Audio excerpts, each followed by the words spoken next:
What's up guys, Coach Drew here, and today I want to go over the double end bag. The double end bag is sometimes referred to as an agility ball. Either way, just know that it's the bag I like to refer to as the one that will expose you. And what I mean by that is, with this bag, if you don't get out of the way and actually work on head movement and your agility, if you stay right there, it's gonna pop you, right? You hit it, boom, it'll come right back at you. You see, they have a saying in boxing or in fighting that bags don't hit back. You know, it's good to punch the heavy bag and develop power, but you got to get in there because the bag doesn't hit back. We'll see with this one does. And the good thing about that is what makes this a very useful piece of equipment is just that. On a heavy bag, you get to develop punching power.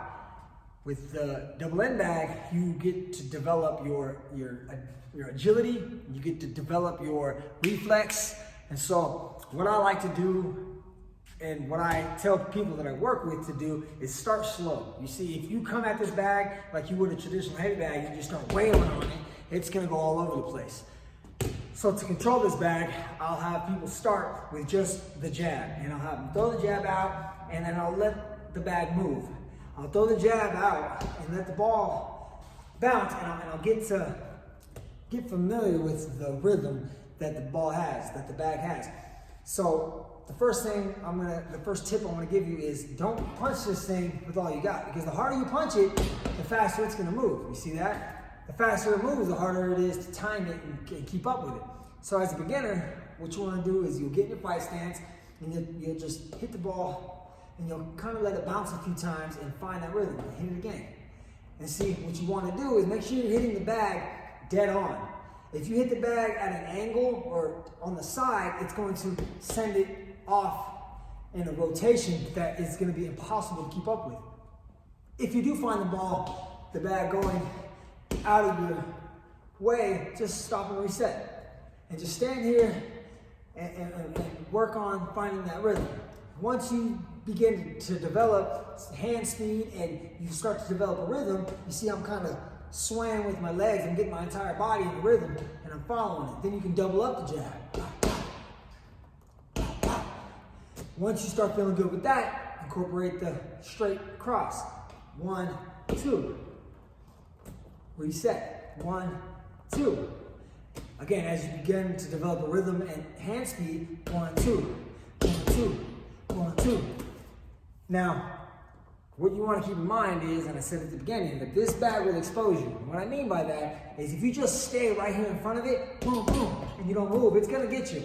So what you want to get in the habit of doing and take this time to work on and develop is your head movement. So what I'll do is I'll throw that jab and I'll slip, reset it. Throw the jab, slip, reset it. Then 1, 2, slip, reset it. 1, 2, slip, reset it. See, this is gonna force me to really be reactive. Once you begin to get speed and your agility increases and you get that timing and rhythm, you can actually hit, move, hit, move. Once it starts going crazy, hit, stop, reset, move, move, move, and then you can start moving the feet. All right, so have fun with the bag. Start slow, develop a rhythm, get to know the bag that you're working with. Some have more resistance. Some people use different levels of resistance so that there's less movement. There's some bags that barely move, right? I like to have my bag with a little bit more slack because I want to have the bag come at me and develop that speed on slipping and avoiding punches. Because in the fight, the punches come pretty quick. So I want to make my training as realistic as the competition is going to be. So start slow, develop, just work on the jab, incorporate the straight, and then once you start getting good, you can get fancy with it and start throwing hooks, find the jab, jab, hook, jab, straight, uppercuts. All that comes later. It takes time. Rhythm, again, start slow and let the speed occur naturally. All right guys, I hope you liked that video. If you did find it informative and useful, then please make sure you like it. Subscribe to my channel because I do have a lot more videos that show the forms and the techniques behind how to throw each punch, how to get in your fight stance, and I got plenty more skills and drills style videos coming on different bags and different modalities in the gym. Above all, make sure that you're safe. If you're gonna be hitting on a heavy bag, wrap your hands. I suggest you get a mouthpiece. That way when you're beating on the bag, that you're not gritting your teeth or biting on your cheeks. Just be smart, take care of yourself, and enjoy what you do, all right? Get after it.